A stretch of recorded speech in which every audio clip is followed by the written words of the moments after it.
All right, we're back in Studio K with Everybody Takes One. How are y'all feeling coming off that performance? Good. Excellent. Oh, good. Awesome. Sounded nice. So we just heard the Steamroll intro, Refuse, Get an Oxygen Tank, The Call, Committed, and Vitality. Most of those songs were on y'all's Positive Crew demo that came out in October on Rebirth Records. So what was the recording process of that like? We recorded all of the songs in our practice space. I did the recording and mixing, and then we sent it off to Will Killingsworth. We just did like guitar scratch tracks and then recorded drums and then everything else on top of that.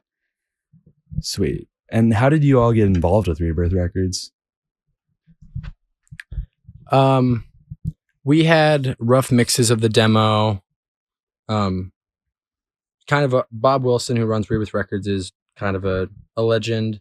And so I think we've all just known of him. And Rebirth, the Steamroll demo, which is good friends of ours, that came out in Rebirth earlier last year. And we sent some rough mixes of the demo to our good buddy Drug Free Siobhan, who then sent it to Ambrose from Joint Custody Records. Shout out Joint Custody and Ambrose and Crucial John and Zizek. And then Ambrose sent it to Bob. And then Bob reached out to me randomly one day and was like, hey, can I put out the ETO demo? And I was planning on sending it to him, but we hadn't done that yet. And I was like, absolutely. That's sweet. It happened to be the same day that we had started emailing people the mixes too, that Bob reached out to us, and we were all on tour with Gnaw, and we were in a gas station when we found out, and it was just crazy that we were like typing up the emails in the van, and then we were like, oh, Bob reached out to us. It was awesome. Yeah, that's perfect. And you mentioned earlier you have a 7-inch coming out with them later this year. Yeah, we put out the demo and the reception was really good. It was a lot crazier than I ever expected. So, we went to Philadelphia this past year and played the showcase with a bunch of bands on the Rebirth Records roster. And just kind of met more people from that scene and met Bob and really liked what we were doing. And we were thinking about putting out a 7-inch. Definitely wanted to be our next move as a band for releases. Frankie reached out to Bob and see if he was interested in putting our 7-inch out, and he's down to do it. So he was already thinking about us before we even reached out to him. So it's kind of awesome that he was already considering us for putting out a record. So it was awesome. And it'll be a 7-inch of new music, or okay, Correct. Okay, I think we're gonna re-record The Call. okay. And have that on there, but everything else would be new music. Yeah. Yeah, that's a Radio K exclusive. We haven't revealed that to anyone. And that's coming out this year, hopefully. I assume. Yeah. Hope to. We're trying to lock down the remaining songs. We have like most of them like half done. Just need to lock them in, and I need to finish writing lyrics, which is the hardest part for some of them. Sweet. And yeah, my next question was going to be, what's the songwriting process like? Like, does it start with lyrics, or that's the last thing that gets written? Yeah, it's usually the last thing that gets written. I think I wrote most of the songs on the demo, so I had already just kind of written the songs and I had those to base off of for writing. And I kind of just, once the song starts to form into like its rough skeleton, I kind of start to think what I want to write about, what message I'm trying to convey. And it's usually based on kind of like the mood I feel with the song. So, lyrics usually get done last. I think we finished writing the lyrics of one song while we were finishing up the demo, because I just had to get them right, and I had everyone's input, and we recorded it, and yeah, it was awesome. So I was curious about how this band formed. What was the initial idea? Did you have any major inspirations, or? Yeah, I formed this band. the beginnings of this band happened probably 3 years ago. Like literally when I just learned how to play guitar, I had the idea in my head. I just wanted to put out a demo of something I wrote as like a goal. And I was just kind of like writing all the music by myself for around 3 years. And the purpose of starting the band was that I didn't really see a straight edge, positive youth crew style band in the Twin Cities active. Or even I think at that time, I don't think there was really an active band that was doing what I kind of wanted to make. So I just wanted to make what I wanted to hear.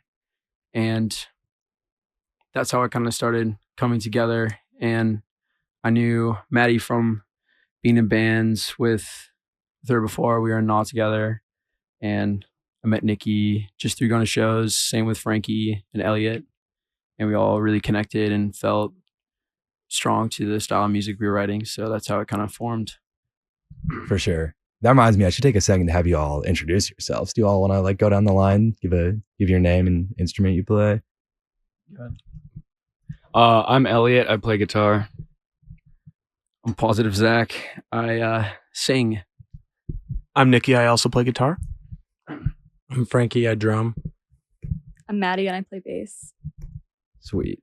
And another question for each of you. I'm curious how y'all, like, as kids first started getting into music and then how you eventually got into like punk and straight edge. Like I heard Michael Jackson might have been an early influence on some of you. Frankie, you want to speak on that? I guess I'll just get started off real quick. Actually, Frankie, take it away. Yeah, Michael Jackson was huge for me. I only recently revisited Thriller in my adulthood and it's kind of blown away by how perfect of a pop record that is. But yeah, both my parents are musicians, so that I've kind of always been involved in music. And then I got into punk and hardcore through skateboarding and then found out about straight edge through that and identified with it because it was already how I felt.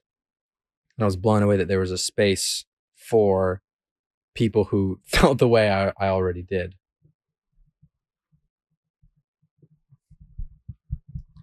Kind of the same thing with Frankie. I actually was really influenced by Michael Jackson too as a kid.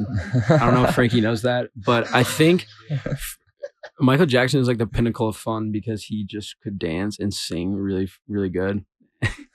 But yeah, I kind of had the same trajectory as Frankie. I think I got into music early on through my mom. She sang in choir at church. I sang in choir when I was growing up. And yeah, like Tony Hawk's Pro Skater games were like definitely a huge influence on like my upbringing into music in that realm, and then transitioning into straight edge music as well. And I had an older neighbor next door growing up who was like idolized him and definitely punished him and knocked on his door all the time trying to hang out because I thought he was so cool. But he was like super into rock of all kinds. He skateboarded and we'd skate together, and that was definitely like a big influence in my life, getting into like straight edge and hardcore music and fast alternative music. My brother Sai has been drumming like for years and years, and I wanted to start playing with him, so I picked up bass, and we got really into like grunge and skate punk, and through that I found like early 80s hardcore stuff like, you know, like Black Flag and Minor Threat and Void. Kind of just explored out of there. But yeah, I'm like, my mom and plays piano a lot, and so I played piano as a kid, and music was always just sort of part of my life, but that's how I got really into it. I think as a kid I didn't like music that much until I heard Scott Joplin, which if you're familiar is like a 1870s through 90s piano player. A lot of his songs were in this Paul Newman movie, The Entertainer, and I just would watch it over and over again. It was about this like bizarre betting scheme at a horse race, but all the soundtrack was Scott Joplin, and that was the coolest thing ever when I was 10. When I was a teenager, I actually got into punk and hardcore from a book my dad had. my parents kind of exposed me to some of that stuff from an early age. I remember when I was in middle school, my mom showed me like Suicidal Tendencies and Public Enemy and Black Flag. But I found this book called Our Band Could Be Your Life, and I actually was compelled to Classic. the ideas of punk and hardcore long before I enjoyed the music. I think that was more of an acquired taste that I developed over time. But yeah, gradually I kind of just got into that world of really the invention of the DIY ethic itself, which I think is inextricable from straight edge. And now we can see that everywhere. You know, there's basement shows in Como for all genres. But when I was a teenager, I was just super inspired by this stuff that I thought was gone. And then in my early teens, or late teens rather, like I realized that it was actually still happening. It was just under my nose. And ever since, I've participated in the current like hardcore scene, I suppose. I think when I was like a little kid, I watched TV shows like Hannah Montana and Drake and Josh, and I just thought that they were super cool because they played music. I was like, that's awesome. I want to do that. And so my whole life I've like enjoyed music and listened to it. But like 5 years ago now, I started working at a coffee shop and met my friend Alyssa, and she was one of the first straight edge people that I ever hung out with. And I remember going to the skate park with her and Maddie, who we were all in Gnaw with Zach. And I was like, wow, like you really can like have fun and live your life without, you know, having to party all the time. And like these people seem to have like more fun. And when they asked me to be in their band, I was like, this is great. I'm playing music with people I care about who are living their lives in a way that feels right to me. And from there, it's just been a clear path to continue surrounding myself with people who have the same values and enjoy the same music. And I think that's what this band is too. Sweet. And yeah, since y'all come from kind of, a lot of you are from the Twin Cities, but some of you are from out of the cities. What do y'all think about the scene in Minneapolis and what kind of makes us unique, especially like related to like straight edge music? I think, well, for one, there's genuinely terrible weather for 5 to 7 months out of the year.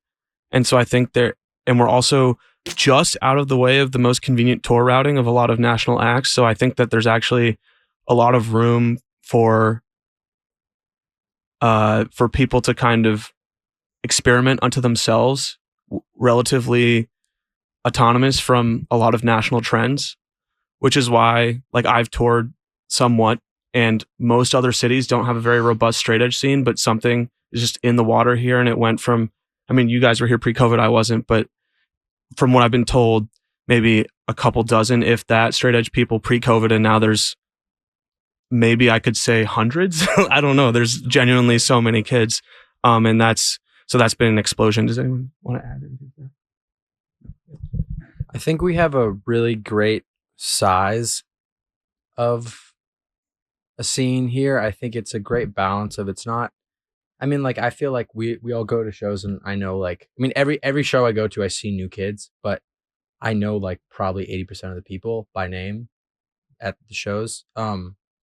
But I think there's a great balance of, we don't have too many people to where, I think with too many people in a space, you lose a sense of community, but there's enough people to make it feel like a community, if that makes sense. Yeah. I go to a show and I see mostly familiar faces, but I don't feel like, I don't know. I hope that makes sense. I think it's a great balance of, there's enough people, but not too many. Yeah, for sure. Yeah, and then question we like to ask everyone here. So if y'all could create a dream bill, you each can pick a band, any band, dead or alive. It could be like Fugazi or something to play with, and then y'all can figure out a venue too. But if you each want to name a dream band for this bill, what would that be? Just one band each.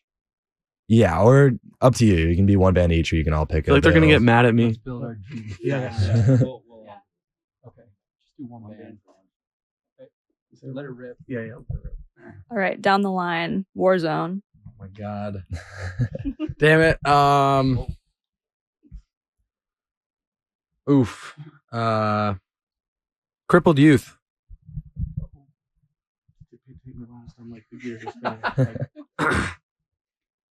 I'm gonna say The First Step is a pretty big influence, and I wish I could have got to see them. I don't know if they're gonna do a reunion, but yeah, that band is like a really important band to me. Elliot's cock, yeah. This show will take place at Flying V Music Hall. Awesome. Elliot. I'm gonna say Embrace. That's a good pick. Sorry, I know you guys will get mad. Yeah. Let's do Wide Awake. There we go. Awesome. Thanks, Elliot. Now it's perfect. That's a great bill. All right, yeah, final question for y'all. Are there any shows, recordings, or other announcements that you want the people to know about? Yeah, we have a show coming up in a couple weeks, June 9th, with Volition, By All Means, Paralyzer, and us at Sweet. Flying V Music Hall, the legendary music hall in Northeast Minneapolis. Yeah, we also have a tour in August with Just Us and Utility, two bands that we're friends with from Connecticut, and that's happening in the Northeast from August 14th through the 18th. Yeah. We're also playing an awesome benefit in Peoria with a bunch of our friends and going to Chicago on the way down too. So those are June 13th and 14th. Okay. Sweet. Well, thanks so much for coming in, y'all. It's been Everybody Takes One on Radio K.